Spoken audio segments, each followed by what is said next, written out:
भगवते वासुदेवाय। ओम नमो भगवते वासुदेवाय। ओम नमो भगवते वासुदेवाय। ओम नमो भगवते वासुदेवाय। ओम नमो भगवते वासुदेवाय। చదువుతున్నది శ్రీమద్ భాగవతం 1వ స్కందం 3వ అధ్యాయం 23వ శ్లోకం. एकोनविंशे विंशतितमे एकोनविंशे विंशतिमे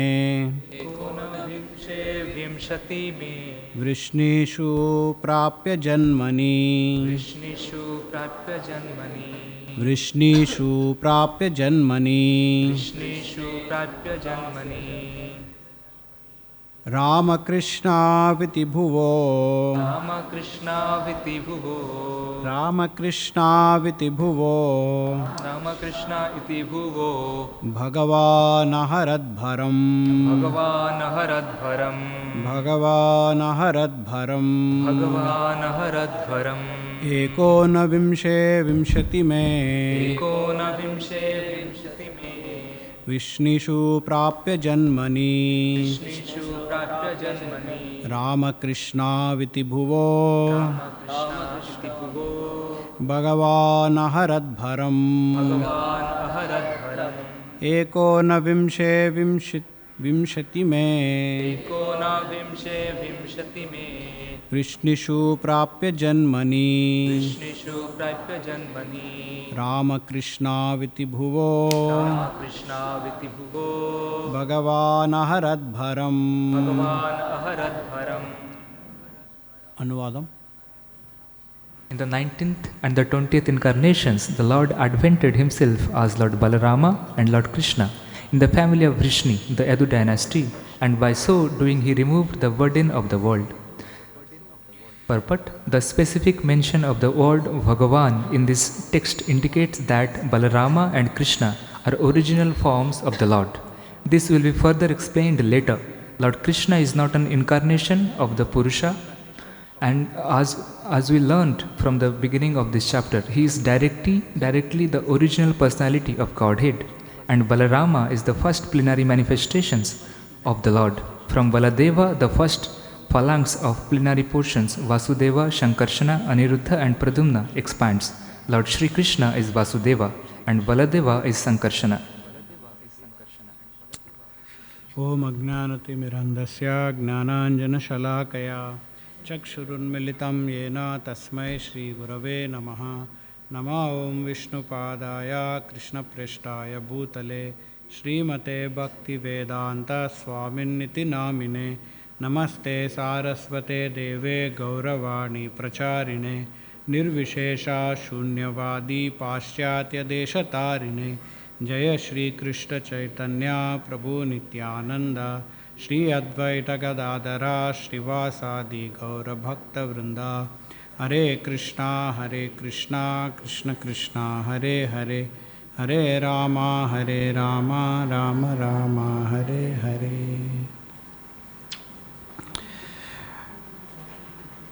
ఫస్ట్ అందరికీ హ్యాపీ ఉగాది.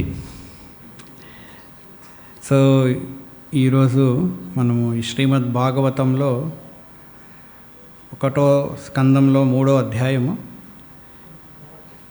ఈ అధ్యాయము title Krishna source of all incarnation. కృష్ణుడు అన్ని అవతారాలకి మూలం అని శ్రీమద్ భాగవతంలో ఈ అధ్యాయం ఉంది. ఇంతవరకు ఎన్నో అవతారాల గురించి వివరించారు ఇక్కడ వ్యాస మహర్షులు. వామన అవతార, నరసింహ అవతార, అన్ని వివిధ అవతారాలు. ఇక్కడ ఇప్పుడు రామకృష్ణ అంటే బలరామ కృష్ణుల అవతారం గురించి ఇక్కడ వర్ణించడం జరిగింది. అవతారాహి అసంఖ్య. భగవంతునికి అసంఖ్యమైన అవతారాలు ఉన్నాయి. మనకు అసంఖ్యం అంటే మనకు మైండ్లో మనకు ఎక్కదు కాబట్టి దశావతారాలు అలా కొన్ని లిమిట్ చెప్పారు. కానీ మనం అనుకోకూడదు కృష్ణుడికి ఓన్లీ 10 అవతారాలే ఉన్నాయని. ఎన్నో అసంఖ్య. కానీ మనందరికీ గుర్తించుకోవడానికి అట్లీస్ట్ ఒక 10. సో ఇక్కడ విశేషంగా వ్యాస మహర్షులు బలరామకృష్ణ అవతారాల గురించి చెప్తూ భగవాన్ అహరద్భరం, భగవాన్ అనే పదాన్ని వాడారు. భగవాన్ అంటే అన్ని అవతారాలకి మూలం. అది శ్రీకృష్ణుడు అని ఇక్కడ వ్యాస మహర్షులు తెలియజేస్తున్నారు. ఇంకో కొన్ని శ్లోకాల తర్వాత మళ్ళీ ఆయన చెప్తారు, ఇదే ఒక పాయింట్ని మళ్ళీ స్ట్రెస్ చేస్తారు. కానీ ఇక్కడ రామకృష్ణ వితి భువో భగవాన్ అహరద్భరం. భగవాన్ ఆ దేవాది దేవుడు, దేవుళ్లకు దేవుడు. ఎన్నో మినిస్టర్లు ఉన్నారు, అందరి మినిస్టర్లకు హెడ్ ప్రైమ్ మినిస్టర్. అలాగా భగవంతుడు శ్రీకృష్ణుడు అన్ని అవతారాలకి మూలం అని వ్యాస మహర్షులే స్వయాన్ని ఇక్కడ తెలియజేస్తుంది. సో శ్రీకృష్ణుని అవతారము అది వెరీ వెరీ అన్ని అవతారాలు స్పెషల్. కృష్ణుని అవతారంలో స్పెషాలిటీ ఏంటంటే ఆయనది ఒరిజినల్ మూల అవతారం. అందుకనే శ్రీకృష్ణును ఒక్కొక్కసారి పూర్ణ అవతారం అని కూడా చెప్తారు. ప్రతి అవతారంలో ఒక్కొక్క విశేషమైన లీలలు జరుగుతాయి. రామావతారంలో ఆదర్శవంతమైన మానవుడు ఎలా ఉండాలి, రాజు ఎలా ఉండాలి. వామన అవతారంలో ఒక విశేషమైన లీల, నరసింహ అవతారంలో భక్తుల్ని కాపాడడానికి లీల. అలాగా శ్రీకృష్ణుని లీలలో మిగతా అన్ని అవతారాల్లో ఏమేమి చేస్తున్నారో ఒక్కొక్కరుగా అన్నీ కూడా ఆయన ఒక్క లీలలు చూడగలం. అన్ని రసాన్ని ఆయనకు శ్రీకృష్ణుని లీల. అందుకనే శ్రీకృష్ణుని పూర్ణ అవతారం అంటారు. అన్నీ కూడా చూడగలం. భక్తవత్సల రూపం కూడా చూడగలం లీలల్లో. ఆదర్శవంతం అది కూడా రాజుగా అది కూడా మనం చూడగలం. ఆపోజిట్ కూడా చూడగలం. సో అన్ని రకాల అన్ని రసాలను ఒక పురుషం ఒక వ్యక్తిలో మనం చూడగలమంటే అది శ్రీకృష్ణుని అవతారం. అందుకనే పూర్ణ అవతారం. ఏతేచ కళాపుంస కృష్ణస్తు భగవాన్ స్వయం. మళ్ళీ వ్యాస మహర్షులు చెప్తారు కళాపుంస. కళ అంటే అవతారాలకే అవతారం మిగతా వాళ్ళందరూ. కానీ శ్రీకృష్ణ భగవాన్ స్వయం, ఆయన ఒరిజినల్ ఆదిదేవుడు. ఇదే వాక్యము బ్రహ్మ సంహితలో బ్రహ్మదేవుడు కూడా ఏదో చెప్తున్నారు. ఏం చెప్తున్నారు బ్రహ్మదేవుడు? దీపార్చిరేవహి దశాంతరం అభ్యుపేత్య దీపాయతే వివృతహేతు సమాన ధర్మ యస్తాద్రిగేవహి చ విష్ణుతయా విభాతి గోవిందమాది పురుషం తమహం భజామి. దీపార్చిరేవ దీపాలను మనం ఒక దీపము మొదటి దీపాన్ని తీసుకొని మిగతా దీపాలను మనం వెలిగిస్తాం. ఒక క్యాండిల్ ఉంది లేదా ఒక దీపం ఉంది.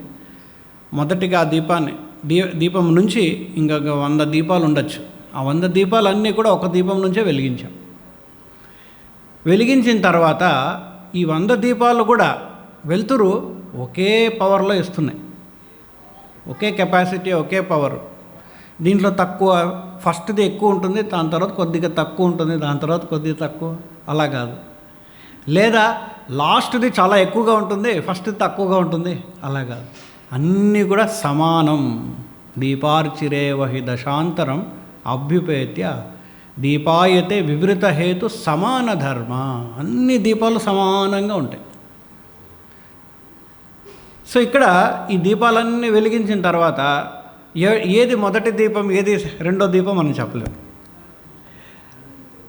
అది భేదం చేయటం కూడా తప్పు. ఎందుకంటే అన్నీ కూడా ఒకటే. అలాగనే శ్రీకృష్ణుడు మొదటి దీపం.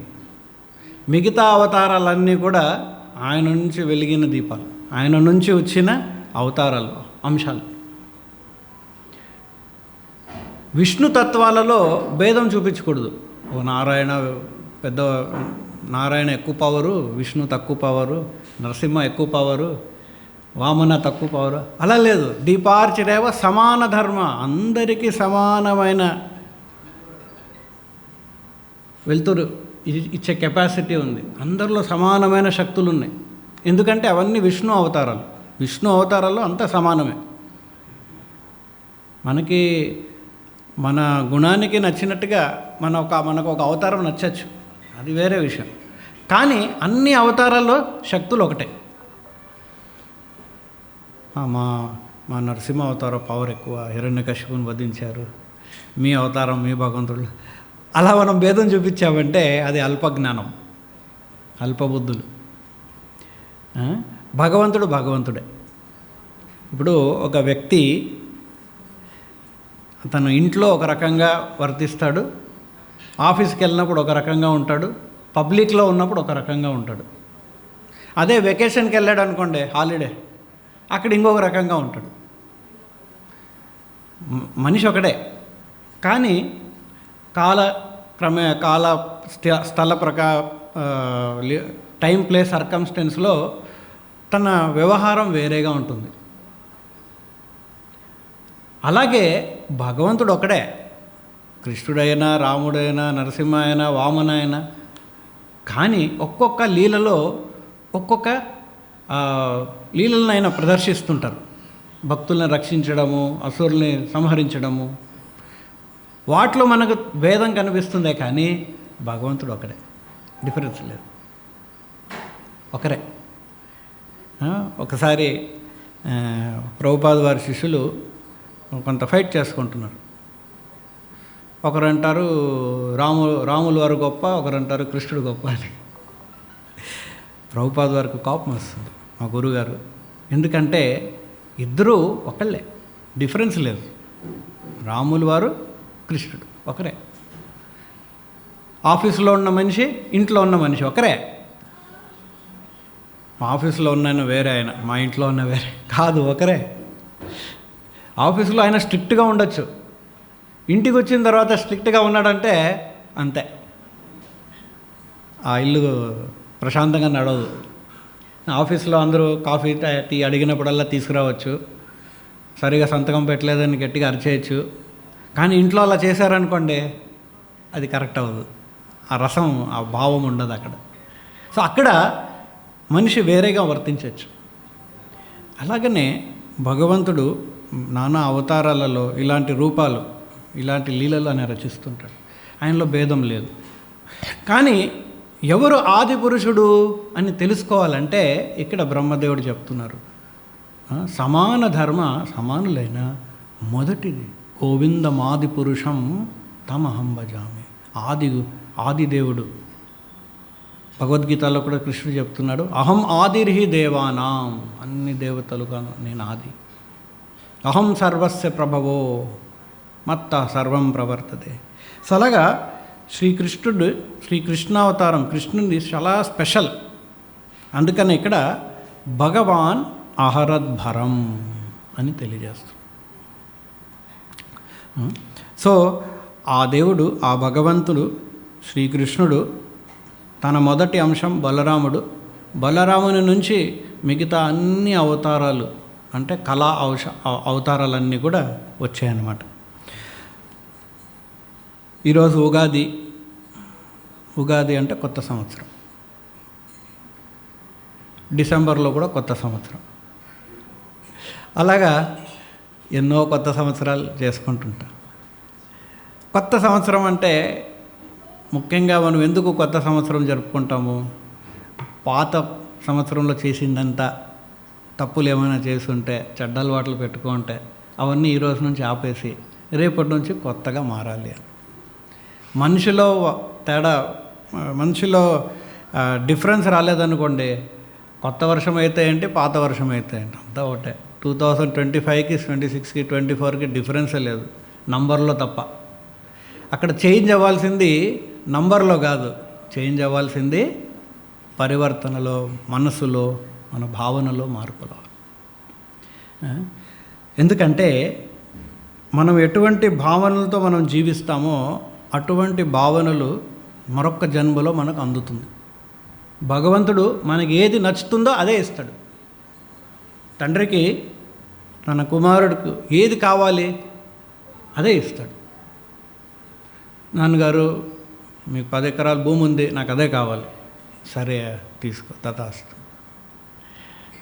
అట్లీస్ట్ ఇవ్వలేకపోయినా ఇవ్వడానికి మనసు ఉంటుంది.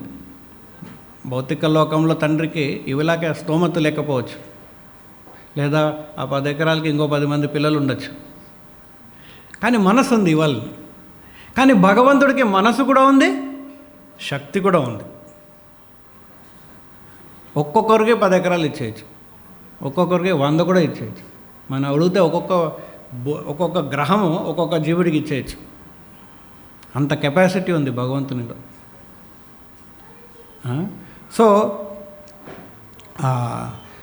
ఆ జీవుడు భగవంతునికి కుమారుడిలాగా తను ఏమడుగుతాడో భగవంతుడు ఇవ్వటానికి సిద్ధంగా ఉన్నాడు. అలాగా తను ఎలా జీవించాలనుకుంటాడు అలాగా భగవంతుడు తనకు అనుమతిస్తాడు. యాక్చువల్లీ భగవంతుడికి ఇష్టం లేదు కొన్ని విషయాలు. ఇప్పుడు తండ్రి దగ్గరికి వెళ్ళి, నాన్నగారు నేను భిక్షగాడు అవ్వాలనుకున్నానంటే తండ్రి ఒప్పుకుంటాడా? ఒరే మంచి జాబ్ రా ఇది, ఇంక మీటర్ నువ్వు ఇదే చేసుకో అని ఒప్పుకోడు. నాన్నగారు నేను ఒక బస్సు డ్రైవర్ అవ్వాలనుకున్నాను అంటే ఒప్పుకోడు. అదే నాన్నగారు నేను డాక్టర్ అవ్వాలి, ఇంజనీర్ అవ్వాలి, ఐఐటీలో చదువుకుంటాను, కొద్దిగా కోచింగ్ ఇప్పించండి అంటే ఎంతో ఆనందంతో తండ్రి. సో తండ్రికి ఎప్పుడు కూడా తన కుమారుడు ఒక గొప్ప స్థానం పొందాలి, అట్లీస్ట్ మినిమం తన తండ్రిలాగన్నా ఉండాలి అనే ఒక కోరిక ఉంటుంది. అదే స్టేటస్లో ఉండాలి అని. తనకన్నా దిగారంటే కొద్దిగా బాధగా ఉంటుంది. ఇంకా అతను అంత పట్టుపట్టాడు కాబట్టి ఓకే సరే చేసుకో భిక్షగాడు, ఓకే సరే భిక్షగాడు అయిపో, ఒక బంగారమైన ప్లేట్ ఇస్తాను దాంట్లో భిక్ష చేసుకో అని కూడా చెప్పచ్చు, అంతగా ఫోర్స్ చేస్తే. సో భగవంతుడు కూడా జీవులకి ఎలాగ వాళ్ళు ఉండాలనుకుంటున్నారో అలాగా ఇవ్వటానికి సిద్ధంగా ఉంటాడు. ఆయనకి ఇష్టం లేదు ఒక జీవుడు, సపోజ్ అతను 84 లక్షల జీవరాశులు ఉన్నాయి, 84 lakh స్పీషీస్. ఒక చేపల సముద్రంలో నీటిలో జీవిస్తున్న చేపలు, కప్ప, పాములు, ఈ క్రిమికీటులు, వృక్షము, మళ్ళీ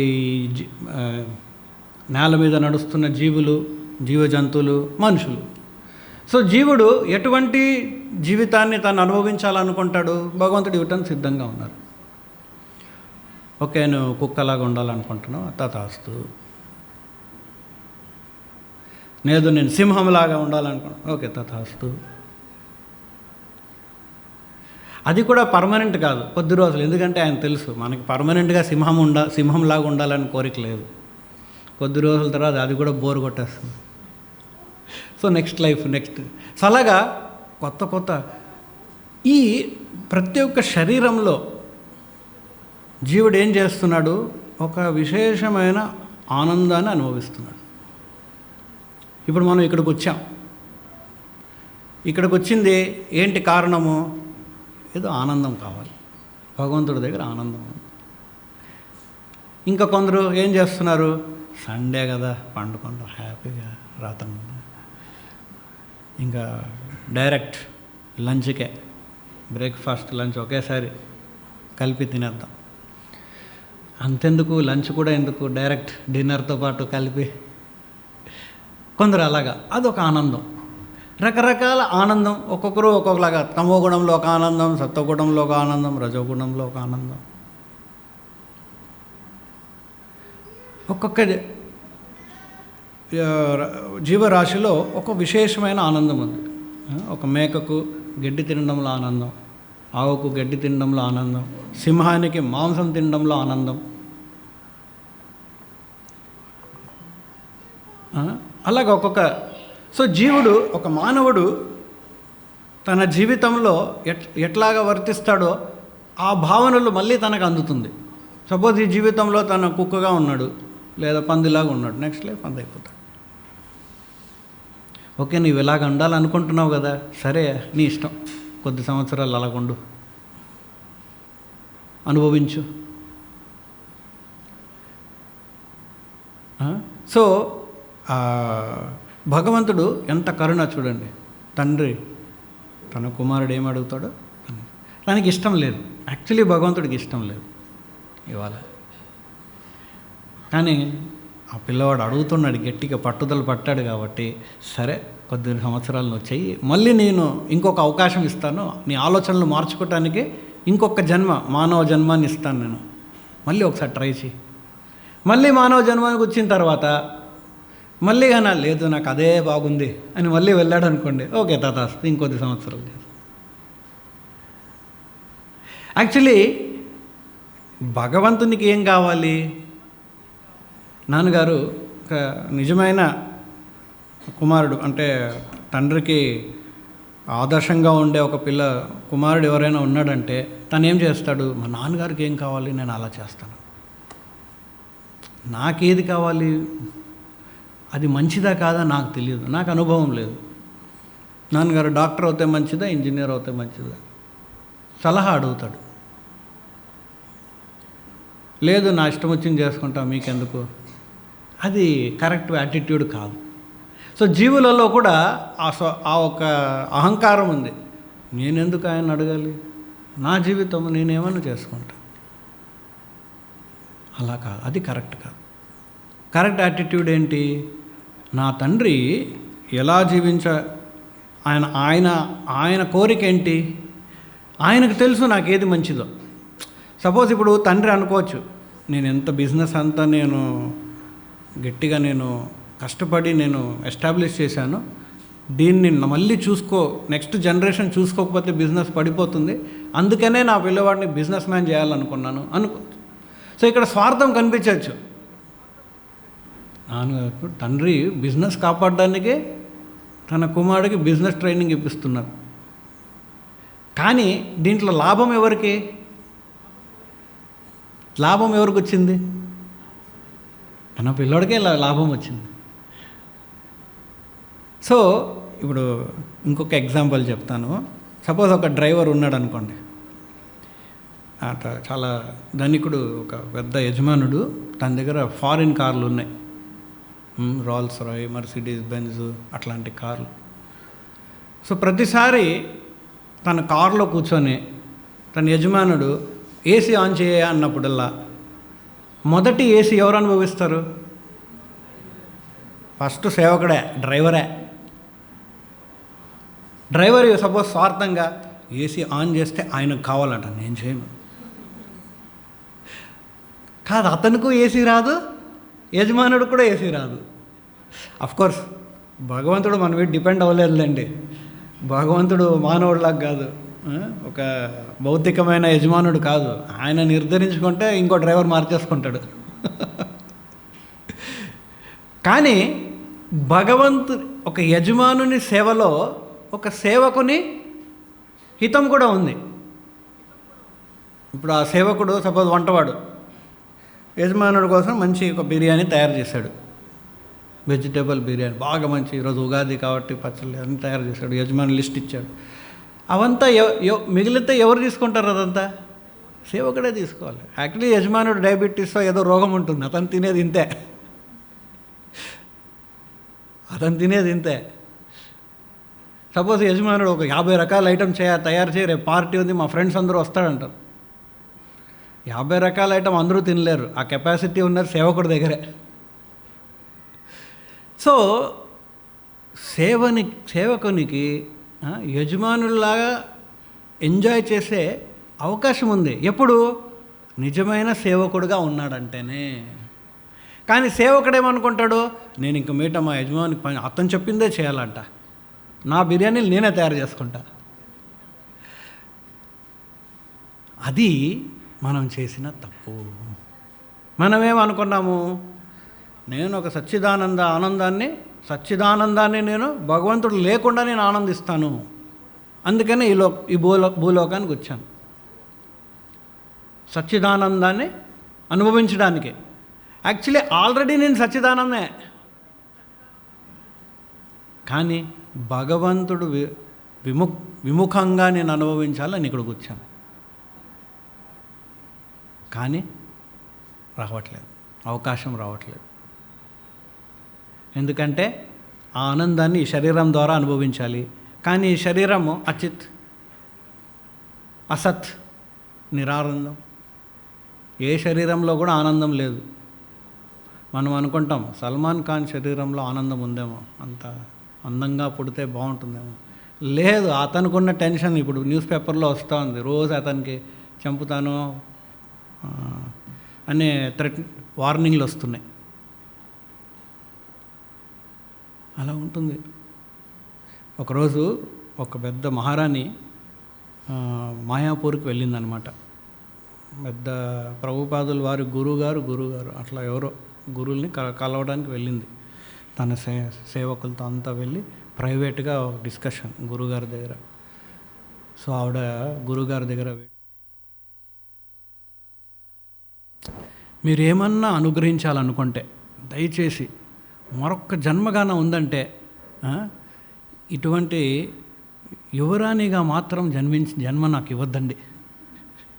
ఆవిడకి విసుగొచ్చేసింది. మనమేమనుకుంటున్నామో ఇంకొక జన్మ ఉంటే రాజులాగా జీవించాలి. మన కోరిక అది. కానీ ఎవరైతే ఆ పొజిషన్లో ఉన్నారో అటువంటి జన్మ ఇంకొకసారి వద్దబ్బా.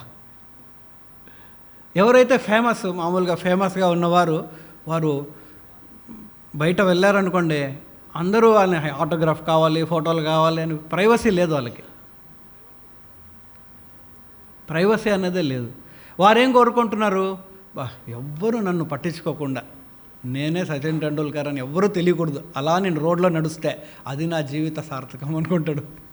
మనమేమనుకుంటామో రోడ్లో నడుస్తే ఇటువంటి మనిషి ఇంకా ఇలా నేను అవ్వాలి అని మనం అనుకుంటున్నాం. ఎవరి పొజిషన్ వారి పొజిషను. కానీ మనమేమనుకుంటున్నాము, అతను ఆనందిస్తున్నాడు మనం అనుకుంటున్నాం. లేదు, ఈ ప్రపంచంలో అసత్, అచిత్, నిరానందం. ఆ సచ్చిదానందం అనేది భగవంతునిలో మాత్రమే ఉంది. సో తండ్రి కోరిక ఏంటి అనేది గాన కుమారుడు తెలుసుకున్నాడంటే, తండ్రి స్వార్థంలో నా స్వార్థం ఉంది, నా హితం ఉంది. అదే ప్రహ్లాదుడు చెప్తున్నాడు భాగవతంలో, నతే విదు స్వార్థగతిం హి విష్ణు. జీవులకు నతే విదుహు అంటే తెలియడం, తెలుసుకోవటం. నతే విదుహు స్వార్థగతి, వారి స్వార్థం ఏంటి వారికి తెలియదు. వారికి ఏది చేస్తే మంచిది వారికి తెలియదు. వారేమనుకుంటున్నారు, నేను భౌతిక లోకంలో పెద్ద రాజు అయిపోయానంటే మినిస్టర్ అవ్వాలి, బాగా డబ్బు సంపాదించాలి. లేదు, స్వార్థగతిం హి విష్ణు నతే. దాన్ని తెలియకుండా ఏం చేస్తున్నారు, బహిరర్థమానిన దురాశయాయే బహిరర్థమానిన. కోరికలు, అతి కోరికలు, దురాశయ, ఏదైతే వారికి చెందింది కాదో వాటిని వారు కోరుతున్నారు. దురాశయాయే బహిరర్థమానిన, బయట వెతుక్కుంటున్నారు వారు ఆనందాన్ని. యాక్చువల్లీ ఆనందం లోపలే ఉంది, వారి దగ్గరే ఉంది, పక్కనే ఉంది. ఎక్కడున్నాడు, కృష్ణుడే పక్కన ఉన్నాడు, పరమాత్ముడిగా పక్కనే ఉన్నాడు. అక్కడ చూడకుండా నువ్వు ఇక్కడే ఉండు, నేను వేరే చోట ఎత్తుక్కొని వస్తాను, ఇంకేదైనా స్పెషల్ దొరుకుతుందా. బహిరర్థమానిన దురాశయాయే బహిరర్థమానిన ప్రహ్లాదుడు చెప్తున్నాడు. చాలా ఇంపార్టెంట్ లెసన్ ఇది, ప్రహ్లాదుడు చెప్తున్నాడు. మనకు తెలియదు. సో మనం ఏం చేయాలి, మనము చర్చించాలి. ఏది నాకు మంచిది, దయచేసి నాకు తెలియచేయండి అని కృష్ణుడినే అడగాలి. తండ్రి కదా, తన నాన్నగారు ఏం బిజినెస్ చేస్తే, నేనేం పని చేస్తే నాకు మంచిది కొద్దిగా చెప్పండి. సో నాన్నగారు, నువ్వు వేరే బిజినెస్ చేసుకో, నా బిజినెస్ నాది, నీ బిజినెస్. అలా కూడా ఒకసారి చెప్తారు. నేను బాగా సంపాదించాను, దాన్ని నువ్వు డైరెక్ట్గా తీసేసుకుంటే నీకు కష్టమేనని తెలీదు, కష్టపడి నువ్వురా అని కొందరు చెప్తారు. ఇంకొందరు ఏమంటారు, లేదు నా బిజినెస్ కంటిన్యూ చేసుకో. తండ్రి చూస్తాడు నా కొడుకుకు ఏం చెప్తే మంచిది. అలాగ భగవంతునికి తెలుసు జీవులకు హితమేంటి. అందుకనే జీవుడు వినయంతో భగవంతుణ్ణి చర్చించాలి. అదే అర్జునుడు చేసింది భగవద్గీతలో. భగవద్గీత అనేది మన జీవితం ఎలా నడుపుకోవాలా అనేది ఒక ఎగ్జాంపుల్. అర్జునుడు ఒక జీవుడుతో సమానం, పోల్చుకోవచ్చు. తను ఎలా వర్తించాడు? మొదటికి తను ఆలోచించాడు, కృష్ణ నేను యుద్ధం చేయకుండా అలా చేస్తే బాగుంటుందా? యుద్ధం చేయకుండా ఉంటే, యుద్ధం చేస్తే అలా నష్టమవుతుంది, యుద్ధంలో గెలిస్తే ఈ ప్రాబ్లం వస్తుంది, గెలవకపోతే ఈ ప్రాబ్లం వస్తుంది, అన్నీ లెక్క వేస్తున్నాడు అర్జునుడు. ఫ్రెండ్గా కృష్ణుడితో మాట్లాడుతున్నాడు. యాక్చువల్లీ ఇద్దరు ఫ్రెండ్సే. కృష్ణ అది చేస్తే బాగుంటుందా? మనం కూడా అలాగే కదా ఆలోచిస్తుంటాం, ఇది చేస్తే బాగుంటుంది, అలా చేస్తే బాగుంటుంది. శిల ప్రభుపాద వారు గురువుగారు ఒక స్టోరీ చెప్తారనమాట. ఒక బోట్ మ్యాను ప్రతిరోజు బోటు నడిపిస్తున్నాడు. ఇది బోట్ అంటే ఈ నది అంత లోతు కాదు, మనిషే లాగుతారు, నది మీద నడుస్తూ బోట్ లాగుతాడు అనమాట. సో అలా లాగుతున్నప్పుడు ఆ నది కింద ఉన్న మట్టి కొన్ని ముళ్ళు ఉన్నాయి, కాలుకు గుచ్చుకుంటుంటాయి, బాధ. కానీ డబ్బు కోసం ఏదో చేయాలి కదా, కష్టపడుతున్నాడు. సో తను ఆలోచిస్తుంటాడు అనమాట, నాకు గాన బాగా డబ్బు సంపాదించానంటే నేను ఒకరోజు బాగా డబ్బు సంపాదించిన తర్వాత ఏం చేస్తానంటే కుషన్లు, కిలోమీటర్ల కుషన్లు కొనేసి ఈ నదిలో ఉన్న లోతులో నేల మీద ఆ కుషన్ని అలాగ పరిచేసి కుషన్ మీద నడిచానంటే ఆ ముళ్ళు నాకు తగలదు, ఆనందంగా నేను బోట్ లాగుతాను అంటాడు. మూర్ఖుడు, అంత డబ్బుంటే బోట్ లాగాల్సిన అవసరం ఏంటి అని గురువు గారు చెప్తున్నారు. మన కోరికలు ఇటువంటివి. లాగడంలో మంచిగా ఎలా లాగాలి, మనం లాగడం అవసరమే లేదు, అటువంటి పరిస్థితికి రావాలి అలా ఆలోచించట్లేదు. ప్రభుపాద గారు ఇంకొక స్టోరీ చెప్తారు. ఒక ముసలావిడ అలా బరువు మోసుకొని వెళ్తూ ఉంది నెత్తి మీద. సడన్లీ ఆ బరువు అంతా కింద పడిపోతుంది, బ్యాలెన్స్ లేకుండా కింద. అయ్యా కృష్ణ అని కొద్దిగా బాధతో భగవంతుడిని పిలిచినప్పుడు భగవంతుడే వచ్చేస్తాడు. అమ్మ తల్లి ఏం కావాలి అని ఆవిడ అడుగుతుంది. కొద్దిగా ఈ బరువును నా నెత్తి మీద వేసివయా అని భగవంతుడిని అడుగుతుంది. అరే సాక్షాత్ భగవంతుడు నీ ముందున్నప్పుడు మళ్ళీ బరువుని నేను నెత్తి మీద వేయాలి, స్వామి ఈ బరువు నా మీద లేకుండా ఉండేట్టు చూడండి అని అడగచ్చు కదా, లేదు. సో మనము గుడికి వెళ్ళినప్పుడు మనం ఏం చేస్తాము, స్వామి బిజినెస్లో సక్సెస్, మంచి పెళ్ళి అవ్వట్లేదు, కొద్దిగా మంచి భార్య ఇవ్వండి, మంచి భార్య, పిల్లలు మ్యాథ్స్లో పాస్ అవనివ్వండి, లేదా నెక్స్ట్ ప్రాజెక్టు దానికి సక్సెస్ అవనివ్వండి. అంటే ఏంటి, మళ్ళీ బరువును పెంచుతున్నాం. అఫ్కోర్స్ ఇక్కడ ఈవిడ పడేసింది, మనం ఏం చేస్తామంటే ఆల్రెడీ మోస్తూ ఇంకొక 10 కేజీలు ఎక్కువ వేసుకోవాలని మనం ప్రయత్నిస్తుంటాం.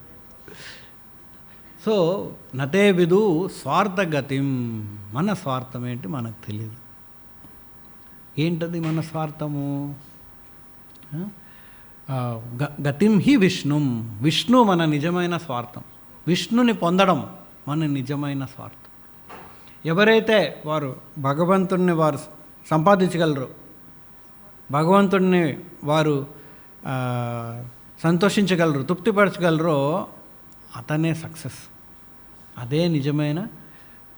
సో ఇక్కడ అర్జునుడు మనందరికీ ఈ యొక్క లెసన్ నేర్పిస్తున్నారు ఆయన పాటిస్తూ. సో అర్జునుడు ఏం చెప్తున్నాడు, కృష్ణుడిదే అన్నీ ఆలోచించిన తర్వాత తనకే మనసులో సమాధానం రావట్లేదు, ప్రశాంతత లేదు, ఏ ఆలోచించినా దాంట్లో ఏదో ప్రాబ్లం ఉంది, ఏదో ఒక ప్రాబ్లం వస్తుంది. యుద్ధం చేసినా ప్రాబ్లం అంటున్నాడు, యుద్ధం చేయకపోయినా. మనలో కూడా ఒక్కొక్కసారి లైఫ్లో అలాగే ఉంటుంది ప్రాబ్లం. ఏదో చిన్నపిల్లలు నేను పెద్దోడైతే బాగుంటుంది అనుకుంటాడు, పెద్దవాళ్ళు చిన్నగా ఉన్నప్పుడే బాగుండింది అనుకుంటారు. బ్యాచిలర్స్ పెళ్లి చేసుకుంటే బాగుంటున్నారు, పెళ్లి చేసుకుంటే బ్యాచిలర్గా ఉన్నప్పుడే బాగుందంటారు. సో ప్రతి ఒక్కడు అలా డిఫరెంట్ స్టేజెస్ ఆలోచిస్తుంటారు. కానీ ఎప్పుడైతే అర్జునుడికి తెలిసిందో ఇంకా నా ఒక్క కెపాసిటీతో నా ప్రాబ్లమ్ని సాల్వ్ చేసుకోలేను. యాక్చువల్లీ ఇదంతా మనందరికీ ఇదే సేమ్ ఎక్స్పీరియన్స్, అనుభవం ఆర్ ఏమంటారు సాక్షాత్కారం అవ్వాలి మనలో. ఏంటది? నా ప్రాబ్లమ్ని నేను సాల్వ్ చేసుకోలేను. అది అహంకారం. ఎవరైతే అనుకుంటారో నేను కెపాసిటీ నేను చేసుకుంటాను, ఇప్పుడు చేసుకోలేను, రేపు పొద్దునే డిగ్రీ తీసుకున్న తర్వాత నాకు తెలుస్తుంది ఏం చేసుకోవాలి. ఇప్పుడు చేసుకోలేను, నా హస్బెండ్ వచ్చిన తర్వాత నేను చేసుకుంటా. లేదా మా పిల్లలు బాగా చదువుకున్న తర్వాత నేను చేసుకుంటా. ఏం చేయగలరు? ఎవ్వరూ ఏం చేయలేరు. మ్యాక్సిమం మన బాధపడుతున్నప్పుడు మనతో పక్కన కూర్చొని వాళ్ళు బాధపడగలరు, అంతేగాని ఎవ్వరూ మనకి ఏం చేయలేరు. ఎవరైనా మనకు సహాయం చేయగలరంటే అది ఆ భగవంతుడు మాత్రమే, ఇంకెవ్వరూ చేయలేరు. ఎప్పుడైతే మనం అది తెలుసుకుంటామో అర్జునుని స్థానానికి మనం వస్తాం. కృష్ణ, నాకు నువ్వు తప్ప ఇంకా వేరే దారే లేదు. ఎప్పుడైతే ఆ పాయింట్కి మనము రాగలుగుతామో అప్పుడు మనము శ్రీకృష్ణుని ఉపదేశాలు వినడానికి అర్హులవుతాం. ఎప్పుడైతే అర్జునుడు ఆ పాయింట్కి వచ్చాడు, ఎక్కడ? కృష్ణ, నాకు నా ఒక నేను ఏదైతే ఆలోచిస్తున్నానో దాంట్లో నాకు ప్రశాంతత రాదు, ఖచ్చితంగా రాదు. నాకు దయచేసి నాకు ఉపదేశించు. కార్పణ్య దోషోపహత స్వభావ పృచ్ఛామి త్వాం ధర్మ సమ్మూఢ చేతా యశ్రేయస్యాన్నిశ్చితం బ్రూహి తన్మే శిష్యస్తేహం షాది మాం త్వాం ప్రపన్నం. నిశ్చితం, నేను ఇంతవరకు ఏదో ఆలోచిస్తున్నా, అది బాగుంటుంది, ఇది బాగుంటుంది, అలా ఉంటుంది, ఇలా ఉంటుంది, ఏదేదో ఆలోచిస్తున్నాను. కానీ నిశ్చితం, నువ్వు ఇచ్చిన ఉపదేశాలు ఖచ్చితంగా అది పనిచేస్తుంది, నాకు సమాధానం ఇస్తుంది. దయచేసి నన్ను ఉపదేశించు, నీ శిష్యుడిగా నన్ను అంగీకరించు. శిష్యస్తేహం షాదిమాం ప్రపన్నం నహి ప్రపశ్యామి మమాపనుద్యాచోకముచ్చోషణమింద్రియాణం అవాప భూమం వసపత్నమృద్ధం రాజ్యం సురాణం అపి చాధిపత్యం. ఓ కృష్ణ, ఈ యొక్క పరిస్థితిలో నేను చిక్కులుకున్నాను, నాకు ఈ స్థితిలో నువ్వు నాకు పెద్ద రాజ్యభారాన్ని ఇచ్చిన, లేదా నన్ను దేవతగా దేవతాలోకంలో నన్ను ఇంద్రదేవులాగా అధిపతి చేసిన దేవతాలోగా నాకు సమాధానం రాదు. మనం అనుకుంటాం కొద్దిగా డబ్బు కొంచెం ఎక్కువ ఉండుంటే బాగుండు, హ్యాపీగా ఉండేవాడిని. లేదు, ఎంత డబ్బు ఇచ్చినా నేను ఆనందించలేను అనే పాయింట్కి మనం రావాలి. అది మనం ఇప్పుడే వచ్చేసామంటే మంచిది. అంటే అర్జునుని సిచ్యువేషన్ విన్న తర్వాత ఎవరైతే ఇంతలే లైఫ్ అనుకొనే చేసిన వారు మోస్ట్ ఇంటెలిజెంట్. ప్రభుపాద గారు చెప్తారు 3 రకాల ఇంటెలిజెన్స్ బుద్ధివంతులు అన్నమాట. మొదటి బుద్ధివంతుడు ఎటువంటి వాడంటే విన్న వెంటనే ఇక్కడ డేంజర్ ఉంది అని విన్న వెంటనే దాన్ని పాటిస్తాడు, నమ్మి దాన్ని పాటిస్తాడు. అక్కడ వెళ్ళొద్దు, అక్కడ దయ్యాలు ఉన్నాయి, భూతాలు ఉన్నాయి, నేను వెళ్ళను. మాంసం తినకూడదు, చాలా డేంజరస్. ఎస్ నేను తిన్నాను, బాగా శాస్త్రాల్లో రాసుంది. కుంభిపాక, అందకూప, ఇటువంటి మాంసాన్ని మనం ఎలాగైతే ఫ్రై చేస్తున్నామో అలా మమ్మల్ని ఫ్యూచర్లో ఫ్రై చేస్తారు, అలా రాస్తుంది. అయ్యో నాకు ఇది వద్దు. విన్న వెంటనే అతను ఒప్పుకుంటాడు. ఫస్ట్ క్లాస్ ఇంటెలిజెన్స్ ప్రభుపాద గారు చెప్తారు. ఫస్ట్ గ్రేడ్ ఇంటెలిజెన్స్ వాళ్ళు. సెకండ్ గ్రేడ్ అంటే ఎవరికి తెలుసు జరుగుతుందో, ఒకసారి ఎక్స్పీరియన్స్ చేస్తే నమ్ముతాను. సెకండ్ గ్రేడ్ అక్కడ దయాలు వెళ్ళి కనిపిస్తే నమ్ముతాను, ఊరికనే ఎందుకు నమ్ముతాను. సో అక్కడికి వెళ్తాడు, దయ్యం చూసిందా కరెక్ట్ ఉంది. మాంసం తిన్న తర్వాత ఫ్రై చేసిన తర్వాత అయ్యో వాళ్ళు చెప్పినప్పుడు వినుంటే బాగుండు. అది second class intelligence. Second class better. At least అనుభవించిన తర్వాత తన మనసు మారుతుంది. ఓ వద్దబ్బా, ఇంకొకసారి మాంసం చూపిస్తే ఆ బాధలన్నీ గుర్తొస్తాయి. అది second grade, second class intelligence. Third class intelligence అంటే అనుభవించిన తర్వాత కూడా మారడు. అనుభవించిన తర్వాత కూడా ఇంకొకసారి లాస్ట్ టైము అంటే నేను ఫస్ట్ టైం చేశాను కాబట్టి దొరికిపోయి ఉంటాను, నెక్స్ట్ టైం నేను సరిగ్గా చేస్తాను. దొంగ కూడా అంతే కదా, మొదటిసారి పట్టేసిన తర్వాత ఏమంటాడు, ఇలా చేయకూడదు కదండి అంటే, లేదు నెక్స్ట్ టైం నేను కొంచెం ఇంకా బాగా ప్రాక్టీస్ చేస్తానంటాడు. కాపీ కొట్టే దొరికిపోయి ఉంటాడు, నెక్స్ట్ టైం నేను చీటీలు సరిగ్గా రాసుకొని వెళ్తాను. సో అది థర్డ్ క్లాస్ ఇంటెలిజెన్స్. అంటే ఎన్నిసార్లు అనుభవించినా నేర్చుకోడు. సో మనము ప్రభుపాద గారు చెప్తారు ఫస్ట్ క్లాస్ ఇంటెలిజెన్స్ అవ్వాలి హ్యూమన్ బీయింగ్స్ అంటే. ఓ అర్జునుడు చెప్తున్నాడా, రాజ్యం సురాణం అపిచాది, రాజ్యాన్ని అధిపతి స్వర్గలోకానికి అధిపతి అయినా కూడా ఆనందించలేడంత అర్జునుని అనుభవం. మరి నా గతేంటి, నేనేం అర్జునుడి కన్నా గొప్పవాడినా? లేదు. అందుకనే అర్జునుడిలాగా నేను ఇప్పుడే ఒప్పేసుకుంటాను. ఎవరో పెద్దవారు చెప్తున్నారు అక్కడికి వెళ్తే దయ్యం ఉందంట, పెద్దవారు చెప్తున్నారు కొంచెం నమ్ముదాము, మంచిది కదా. ఆ నమ్మేవాడికి టైం మిగులుతుంది, బుద్ధివంతుడిగా మారుతాడు. సో అలాగా అర్జునుడు అటువంటి అనుభవించాడు కాబట్టి మనం అందరము దాన్ని ఒప్పుకోవాలి. అందుకనే మనం చదవాలి భగవద్గీత, భాగవతం. ఇటువంటి అనుభవాలు మనకు చదివితేనే మనం గ్రహించగలం. మనం ఎక్స్పీరియన్స్ చేయని అవసరం లేదు. వీటిని అన్నింటినీ చదివిన వెంటనే అబ్బా చాలా డేంజర్ అబ్బా. యాక్చువల్లీ మహారాజ్ పరీక్షితులకు సుఖదేవ గోస్వామి నరకం గురించి వివరిస్తారు. అందకూప, కుంభిపాక ఇలాగ ఫ్రై చేస్తున్నట్టు చాలా ఘోరంగా ఉంటుంది అదంతా. విన్నప్పుడు అబ్బా మనం చేయకూడదు. మహారాజ్ పరీక్షితులు స్వయాన ఆయన భయపడిపోయారు. కానీ ఆయన కోసం భయపడలేదు, ఆయన భయపడింది సామాన్య ప్రజల కోసం. అందరూ కూడా అటువంటి పాపం చేస్తున్నారు, వారికి పరిష్కారం ఏంటి గురుగారు అని ఆయన అడుగుతారు. అప్పుడు సుఖదేవ గోస్వామి వారు చెప్తారు దీనికి ఏంటి పరిష్కారం అని. అలాగా అర్జునుడు కూడా తనకు తెలిసింది ఇంకా నాకు సమాధానం లేదు, వీటి నుంచి ఎలా బయటపడాలి. శిష్యస్తేహం, కృష్ణ నీ శరణాగతి పొందుతాను, దయచేసి నన్ను బోధించు, నన్ను అనుగ్రహించు. అలాగా శ్రీకృష్ణుడు ఎప్పుడైతే మనం తెలుసుకుంటామో ఆ భగవంతుడే నా హితాన్ని కోరుతున్నాడు, ఆయనే నా స్వార్థం, ఆయనని పొందడమే నా స్వార్థం, అప్పుడు మన జీవితం ఇలా సక్సెస్ అవుతుంది, లైఫ్ ధన్యమైపోతుంది. సో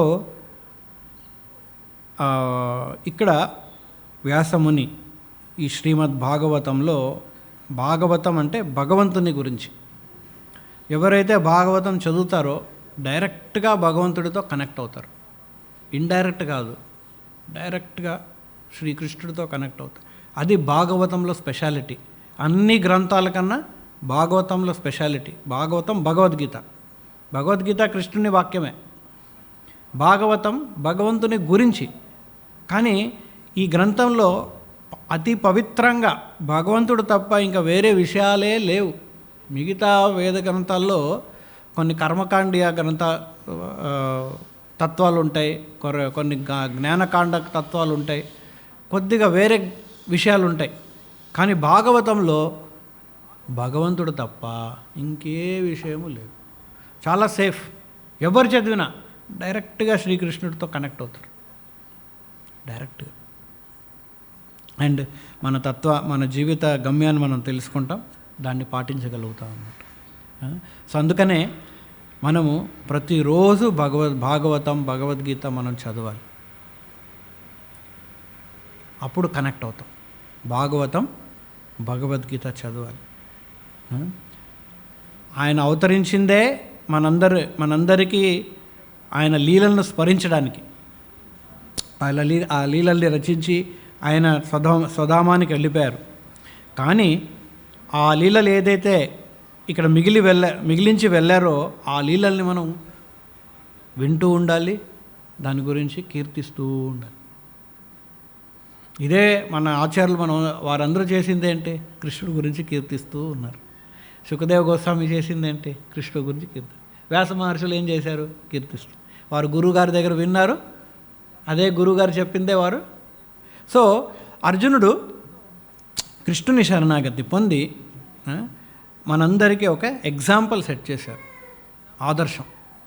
ఇలాగా మనమందరం తెలుసుకోవాలి, భగవంతుడు తప్ప ఇంకా వేరే గతి లేదు. స్వార్థ గతిం హి విష్ణు. ఇప్పుడు మనం అనుకోవచ్చు, అయ్యో కృష్ణ అంటే ఒకటేనా, ఇంకేం లేదా అని. మనకు అనుభవం ఏంటంటే భౌతిక లోకంలో వెరైటీ చాలా ఉంది, కృష్ణుడి దగ్గర ఏముంది అని మనం అనుకుంటాం. ఒక టెంపుల్ తప్ప, లేదా ఒక 4-5 మంది భక్తులు తప్ప. లేదు, కృష్ణుడి దగ్గర ఇంకా వెరైటీ ఎక్కువ ఉంది. శాస్త్రాలు చెప్తున్నారు, ఏకాంశేన, కృష్ణుడు కూడా ఈ భౌతిక జగత్ అంతా భగవంతుని ఒక అంశమే, సృష్టిలో ఒక అంశమే. మిగతా భాగాలంతా కూడా భగవంతుని స్వధామం. ఈ చిన్న అంశంలో ఇన్ని వెరైటీస్ ఉంటాయి, ఎంజాయ్మెంట్. భగవంతుని లోకంలో ఇంకా ఎంత ఎంజాయ్మెంట్ ఉంటుంది మనం ఊహించగలం. యాక్చువల్లీ అందరికీ మ్యూజిక్ అంటే ఇష్టం, అంతే కదా, ప్రతి ఒక్కరు మ్యూజిక్ బాగా వింటారు.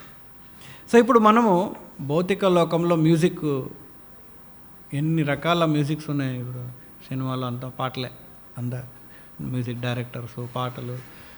ప్రతిసారి కొత్త సినిమా వస్తే కొత్త పాటలు, మళ్ళీ కొత్త పాటకి ఇంకొక, అలా కొత్త పాటలు తయారు చేస్తూనే ఉన్నారు. మనం అనుకుంటాం, అబ్బా ఎన్ని పాటలు ఉన్నాయి అబ్బా. కానీ రియల్గా మనము భగవంతుని కీర్తిస్తూ రాసిన పద్యాలు మనం చూసామంటే వాటికన్నా ఎక్కువ ఉన్నాయి. ఇప్పుడు పురంధరదాసులు అని ఒకరు ఉన్నారు, ఆల్మోస్ట్ 1,00,000 పాటలు ఆయన రాశారంట. ఆయన ఒకరే. ఈ ప్రపంచంలో ఎవరైనా ఉన్నారా? ఇప్పుడు యుగంలో 1,00,000 పాటలు రాసిన వారు ఎవరైనా ఉన్నారా? అంటే ఏంటి అర్థము? భగవంతుని శక్తిలో ఇంకా వెరైటీ ఉంది. ఆనందంలో మనం ఎంజాయ్ చేయాలంటే మ్యూజిక్ 100 వెరైటీస్. అలాగా రాధారాణి కృష్ణుడికి రోజు వంట చేస్తుంది. అండ్ ఆవిడ టార్గెట్ ఏంటంటే ఒక్కసారి పెట్టిన భోజనము ఇంకోసారి కృష్ణుడు పెట్టకూడదు. అన్ని వెరైటీస్ ఉన్నాయి. మనం ఎప్పుడైనా తిన్నాము అలాగా? సపోజ్ ఒక హోటల్ బుక్ చేసుకున్నాం, మనకు ఒక హోటల్ నచ్చింది అనుకోండి, ఒక్కొక్కసారి ఒక్కొక్క మెను. సరే 10 సార్లు వెళ్తే 11వ మెను ఉండదు, అక్కడ అయిపోయింది. అక్కడ మళ్ళీ మొదటి నుంచి మొదలు పెట్టాలి. కానీ ఎంత వెరైటీ ఉంది చూడండి భోజనాల్లో. రాధారాణి తయారు చేసింది మళ్ళీ రిపీట్ చేయదు కృష్ణుడికి, అన్ని వెరైటీస్ ఉంది. ప్రభుపాద వారు అమెరికా వెళ్ళినప్పుడు మొదటిసారి ఆయన వెజిటేరియన్ ఫుడ్ పెడుతున్నారు. అమెరికాలో అంతా నాన్ వెజ్జే, breakfast, lunch, dinner, snack, even water కూడా. అలాగా వాళ్ళ లైఫ్ అంతా. సో ఎప్పుడైతే ప్రభుపాద వారు ఒక రుచికరమైన వెజిటేరియన్ ఫుడ్ పెట్టడం ప్రసాదం మొదలుపెట్టారో ఆశ్చర్యపోయారు. వెజిటేరియన్ ఇంత టేస్టీగా ఉంటుందా? ఆయన పెట్టింది అది రైసు, దాల్, సబ్జీ, చపాతి, ఈ 3-4 ఐటంలే. మరీ ఎక్కువ ఐటమ్స్ పెట్టలేదు మొదట్లో. కానీ ఆ టేస్టు అనుభవించి, ఇంకా ఇటువంటి టేస్ట్ ఉంటే నేను ఎందుకు నాన్ వెజ్ తినాలి అని వారు అనుకుంటున్నారు. సో తర్వాత ప్రభుపాద వారు ఏం చేశారు, ఇంకా వెరైటీస్ చూపిస్తాను అని పాలతో, నెయ్యితో రకరకాల ఐటమ్లు తయారు చేశారు. ఒక 20 ఐటమ్లు, 30 ఐటమ్లు, రసగుల్లా, సందేశ్, సమోసా, కచోరీ, పూరి, సబ్జీ. స్పెషల్ ప్రభుపాద వారు ఒక గులాబ్ జామున్ అంటే ఇస్కాన్ బుల్లెట్ అని, తర్వాత సింప్లీ వండర్ఫుల్ అని ఒక స్పెషల్ స్వీట్ ఉండేది, దాన్ని అలాగా ప్రభుపాద గారు వారంతా ఆశ్చర్యపోయారు, వెజిటేరియన్లో ఇన్ని వెరైటీస్ ఉన్నాయా. యాక్చువల్లీ భగవంతుని పాదాలలో అద్భుతమైన ఆనందం ఉంది దాన్ని మనం అనుభవించగలం. ఎలాగా? ఎప్పుడైతే మనము ఈ భౌతిక ఆనందంలో మనము ఆనందాన్ని మనము పక్కన వదిలేస్తాం, దాన్ని పట్టుకొని ఇది పట్టుకోలేం, అది కుదరదు. రెండూ చేయాలంటే కుదరదు. ఎలాగంటే 2 బోటు మీద కాలు పెట్టామనుకోండి, డెఫినెట్లీ మునిగిపోతాం, ఏదో ఒక బోటు. సో అలాగా భగవంతుని శరణంలో ఎంతో ఆనందం ఉంది. అంత ఆనందం ఉంది కాబట్టి భక్తులు భౌతిక సుఖాలన్నింటినీ వదిలేసి భగవంతుడు పాదాలలో స్థిరంగా ఉన్నారు. వారు ఎలాగా స్థిరంగా? వాళ్ళు ఏది స్పెషల్ జీన్స్ ఏమన్నా ఉందా? వాళ్ళు పుట్టినప్పుడు ఏదన్నా లేదు, వారిలో ఉన్న జీన్సే మనలో కూడా ఉన్నాయి. కానీ వారు భగవంతుని ఆనందాన్ని, భగవంతుడు ప్రసాదించిన ఆనందాన్ని అనుభవిస్తున్నారు కాబట్టి. సో భగవద్గీతలో శ్రీకృష్ణుడు అటువంటి ఆనందాన్ని మనం అనుభవించాలంటే ఆయన ఒక ఫార్ములా ఇస్తున్నారు ఇక్కడ. ఏంటది ఫార్ములా? ఎస్, తాని సర్వాణి సంయమ్య యుక్త ఆసీత మత్పరః వశేహి యస్యేంద్రియాని తస్య ప్రజ్ఞ ప్రతిష్ఠిత. ప్రజ్ఞ అంటే కాన్షియస్నెస్, చైతన్యం కృష్ణుడి మీద స్థిరంగా ఉండాలి. అంటే కృష్ణుని ఆనందాన్ని, కృష్ణ చైతన్యంలో ఉన్న ఆనందాన్ని అనుభవిస్తూ ఉన్నాడు. ఏదైనా మనకి మంచి గొప్పది దొరికిందనుకోండి, చిన్నదంతా మనం వదిలేస్తాం. సపోజ్ మనం సైకిల్ నడుపుతున్నాము, నాన్నగారు మనకు కారు కొనిచ్చారనుకోండి, సైకిల్ వైపు కళలో కూడా దాని గురించి ఆలోచించాం, దాన్ని ఒక పడేస్తాం, ఇంకా కారే. ఎందుకు? కారు అంత అట్రాక్షన్. సో కృష్ణ చైతన్యం కూడా అంతే అట్రాక్షన్. కానీ అట్రాక్షన్ని మనము అనుభవించాలి, అది భగవంతుడు ప్రసాదించాలి. ఎలా ప్రసాదిస్తారు? దానికి ఇక్కడ ఫార్ములా కృష్ణుడు ఇస్తున్నారు. తాని సర్వాణి సంయమ్య. సర్వాణి సంయమ్య. తాని అంటే ఇంతకుముందు కృష్ణుడు ఇంద్రియాల గురించి చెప్పారు. ఇంద్రియ మనమందరము ఇంద్రియ సుఖం కోసం పరిగెత్తుతున్నాం. ఎక్కడైతే ఇంద్రియ సుఖం ఉంటుందో అక్కడికి వెళ్ళిపోతాం. కానీ కృష్ణుడు చెప్తున్నాడు, సంయమ్య సర్వాణి, ఆ ఇంద్రియాలన్నిటినీ మనము కంట్రోల్ చేయాలి. సంయమ్య నియమ నియమ అంటే కంట్రోల్ చేయటం, సంయమ్య అంటే కంప్లీట్గా కంట్రోల్ చేయటం. తాని సర్వాణి సంయమ్య యుక్త ఆసీత మత్పరః. ఓకే, కంట్రోల్ చేశాను. దాని తర్వాత ఏంటి? గట్టిగా పట్టుకొని, ఇంకా నేను మాంసం ముట్టుకోను, ఇంకా నేను జూదం ఆడను, మద్యపానం చేయను, కాఫీ టీ ముట్టుకోను, అక్కడ పక్కన కాఫీ టీ నేను ముట్టుకోను కాదు. కృష్ణుడు అలా చెప్పట్లేదు. అది బాధగా ఉంటుంది. అయ్యో వెళ్ళిపోతుంది, వాడు తాగేస్తున్నాడే, అతను కూడా తాగేస్తున్నారు, మనకు బాధగా ఉంటుంది. కృష్ణుడు మనకి బాధకరించే ఒక ఫార్ములా ఇవ్వట్లేదు, అది స్పెషల్ భగవంతుడిది. భగవంతుని ఉపదేశాలలో బాధ అనేదే లేదు, ఆనందమే, నిత్యమైన ఆనందం. యుక్త ఆసీత మత్పరః. ఏం చేయాలి? యుక్త, ఆ ఇంద్రియం ఏదైతే ఉందో దాన్ని ఈ భౌతిక ఇంద్రియ సుఖం నుంచి కంట్రోల్ చేసి కృష్ణ సుఖానికి, భగవంతుని సేవలో వినియోగించుకోవాలి. దాన్ని ఆపకూడదు. ఇప్పుడు ప్రెషర్ కుక్కర్ అనుకోండి, ప్రెషర్ కుక్కరు మనం కింద గ్యాస్ ఆన్ చేసేసామనుకోండి, ప్రెషర్ పెరుగుతూ ఉంటుంది, దాన్ని అలాగే వదిలేస్తే పేలిపోతుంది. సో మన ఇంద్రియాలు కూడా అటువంటివే. ప్రెషర్, ఇంకా నేను ముట్టుకోను, ఛాన్స్ లేదు. నేను కాదన్నప్పుడే నా ముందుకు వస్తుంది ఏంటి ప్రభు? అది కూడా క్వశ్చన్. ఏకాదశి రోజే స్పెషల్ ప్రసాదాలు వస్తాయి.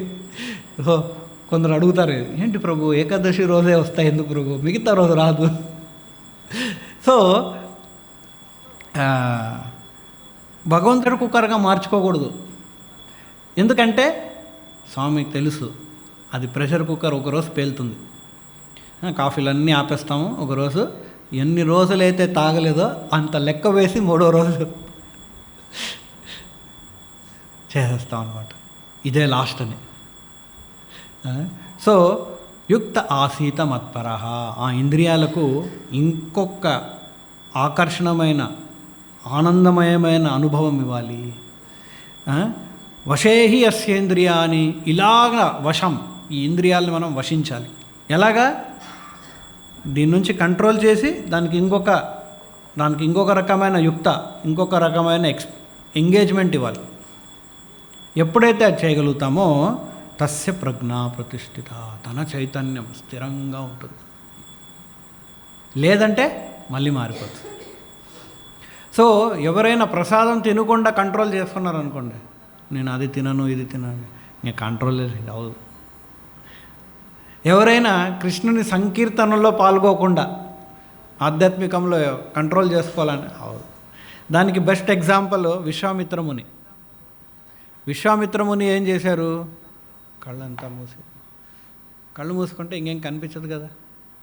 ఆయన అనుకున్నారు ఫుల్ కంట్రోల్గా ఉన్నాను అని. ఎన్నో సంవత్సరాలు తపస్సు చేస్తున్నారు, ధ్యానం చేస్తూ చేస్తూ చేస్తూ చేస్తూ.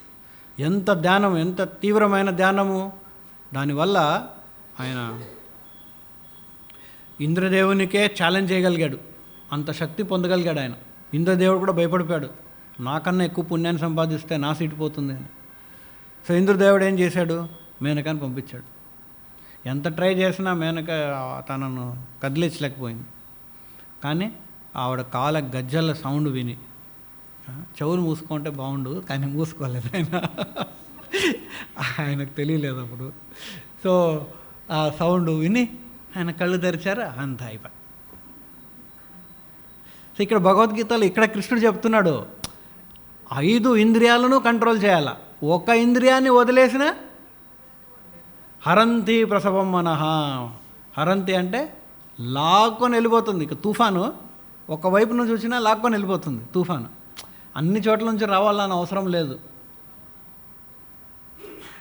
సో ఒక్క ఇంద్రియం, ఒక చేపను పట్టాలంటే ఏం చేస్తారు? దానికి ఒక వల వేస్తారు. ఏంటది? అది నాలిక కోసరము, నాలికను తీర్చడానికి తన జీవితాన్ని త్యాగం చేస్తుంది. కొన్ని పురుగులు ఉంటాయి, అది లైట్కి ఆకర్షితులవుతాయి. ఆ లైట్ దగ్గర బాగుందని వెళ్ళిపోతే కాలిపోతుంది. దాన్ని చూపుతో దాన్ని ఫినిష్, దాని లైఫ్. జింకను పట్టాలంటే తనకు మంచి సౌండ్ పెడితే ఆ సౌండ్ను వింటూ వింటూ వింటూ జింకను పట్టేయచ్చంట. సో ఒక ఇంద్రియమే, మానవుడికి ఒక ఇంద్రియము కంట్రోల్లో లేదు. తన పరిస్థితి ఏంటి? సో విశ్వామిత్రముని ఒక ఇంద్రియం వల్ల ఫినిష్. సౌబర్యముని అని ఇంకొకరు ఉన్నారు. సౌబర్యముని ఏం చేశారు? ఇవంతా వద్దు, భూమి వద్దంటే ఎవరో పట్టేస్తారు అని ఆయన సముద్రంలోకి వెళ్ళిపోయారు. నీటి లోపల వెళ్ళి తపస్సు చేయటం వద్దు. కానీ అక్కడ ఏం చేశారు? ఏది చూశారు? 2 చేపలు, వారు సంభోగం చూశాడు. అంతే, ఇదేదో బాగుంది, లెట్ అస్ ఎక్స్పీరియన్స్ అని. సో అలాగా మన ఇంద్రియాలు, ఒక్క ఇంద్రియాన్ని మనం వదలకూడదు. ఏం చేయాలి? సంయమ్య యుక్త ఆసీత. దానికి బెస్ట్ ఎగ్జాంపుల్ ఇక్కడ మహారాజ్ అంబరీష్, భాగవతంలో ఉన్న మహారాజ్ అంబరీష్. ఆయన ఏం చేశారు? ఆయన ఇంద్రియాన్ని ఎలా కంట్రోల్ చేయగలిగారు? ఇక్కడ వర్ణించారు. సవై మనః కృష్ణ పదారవిందయో వాచాంసి వైకుంఠ గుణానువర్ణనే. కృష్ణ, మనస్సును కృష్ణ పాదాలకు అర్పించారు మొదటిది. ఓకే, మనసంతా కృష్ణుడే ప్రభు, ఇంకేం అవసరం లేదు కదా, మిగతావన్నీ నేను కాదు. ఇంద్రియాలన్నింటినీ కూడా ఎలాగా? వాచాంసి వైకుంఠ గుణానువర్ణనే. వాచాంసి మాట్లాడడం, ఓన్లీ భగవంతుని గుణాల గురించి మాట్లాడుతున్నారు. వైకుంఠ గుణ, కృష్ణుని గుణాలు మన వాక్యం. మనం ఏం చేస్తాము, కృష్ణుడి గురించి కూడా మాట్లాడతాము, వేరే విషయాలు కాదు, ఓన్లీ కృష్ణుడు. కరౌ హరేర్ మందిర మార్జనాదో, కరౌ అంటే చేతులతో భగవంతుని మందిరం, మార్జన అంటే క్లీన్ చేయటం. శృతిం చకారచ్యుత సత్ కథోదయే, వినడం, భగవంతుని కథలు భక్తుల ద్వారా వినడం. ముకుంద లింగాలయ దర్శనే, ముకుంద లింగ అంటే భగవంతుని రూపం దర్శించడం, ఆయన కళ్ళుని భగవంతుని రూపాన్ని చూడడానికి దర్శించడం. తద్భృత్య గాత్ర స్పర్శే అంగ సంగమం, స్పర్శం భగవంతుని భక్తుల స్పర్శం వారి సంఘంలో. గ్రాణం చత పాద సరోజ సౌరభే. సో ఇలాగా ఆయన తన ప్రతి ఇంద్రియాన్ని భగవంతుని సేవలో వినియోగించు. సో ఇప్పుడు మనకి 10 దశమ ఇంద్రియాలు, ఓకే, అట్లీస్ట్ 5 ఇంద్రియాలు మనం లిస్టు చేసుకొని ఈ 5 ఇంద్రియాలని నేను ఎలాగా కృష్ణుడి సేవలో వినియోగించుకుంటాను అనేది లిస్టు రాసుకోవాలి. అలా మనం వినియోగించుకున్నామంటే కంట్రోల్, ఆటోమేటిక్లీ కంట్రోల్. సో మనం చూస్తున్నాం, కళ్ళు భగవంతుని దర్శనం పడాలి, భగవంతుని సౌందర్యం తప్ప ఇంకేమీ చూడకూడదు. మిగతావన్నీ కళ్ళు మూసేసుకోవాలి కంటి ముందు వస్తే. భగవంతుని ప్రసాదం తప్ప ఇంకేం తినకూడదు, ఆ ప్రతిజ్ఞ తీసుకోవాలి. భగవంతుని కీర్తనలు తప్ప ఇంకేం వినకూడదు. ఈ సాంగ్ ఆ సాంగ్ బాగుంది ప్రభు, అది చాలా హార్ట్కి టచ్ అవుతుంది ప్రభు ఆ సాంగ్. నో, కృష్ణుడు సాంగ్ తప్ప ఇంకే సాంగ్ లేదు. మాటలు కృష్ణుడు కీర్తనం తప్ప ఇంకేం కీర్తించకూడదు. అలా మనము డిసైడ్ అవ్వాలి. అదే మన నిజమైన స్వార్థం.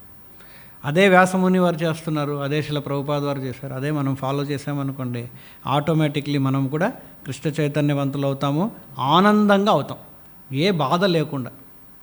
బాధలు ఉండవు, ఎవరికి ఏం బాధ ఉండదు. ఇప్పుడు ప్రభువులు డివోటీస్ అంతా ఉన్నారు, బయట ప్రపంచం ఏమేమో ఉన్నాయి, కానీ వాటన్నిటికీ వాళ్ళే ఏ ఇష్టం లేదు. ఎందుకంటే ఇంకొక ఆనందం ఉంది ఇక్కడ, సంకీర్తనంలో, పాటల్లో, నృత్యంలో, భగవంతుని అలంకారం చేయటంలో, భగవంతుని మందిరం కడగడంలో, ప్రసాదం స్వీకరణంలో ఎంత ఆనందం ఉందంటే మిగతా ఆనందాలన్నీ మర్చిపోతాం. సో అలాగా మనము ఈ ఉగాది రోజు ఈ చిన్న మార్పును మనం తేగలిగామంటే ఏంటది, ఈ మన ఇంద్రియాన్ని మనం కృష్ణుని సుఖం కోసం వినియోగించుకోవాలి, కృష్ణుని సేవ కోసం. కృష్ణుడి సేవ చేస్తూ ఆనందాన్ని అనుభవించాలి, ఆటోమేటిక్లీ వస్తుంది. కృష్ణుడి సేవ చేసేటప్పుడు నాకు ఫస్ట్ పెట్టి తర్వాత కృష్ణుడు, అలా కాదు, ఫస్ట్ కృష్ణుడికి ఇవ్వాల్సిందే. అలా చేసామంటే మనం అద్భుతమైన ఆనందాన్ని, అద్భుతమైన ఉగాది మనం జరుపుకుంటాం. ఓకే, హరే కృష్ణ. ఏదైనా ప్రశ్నలు ఉన్నాయా?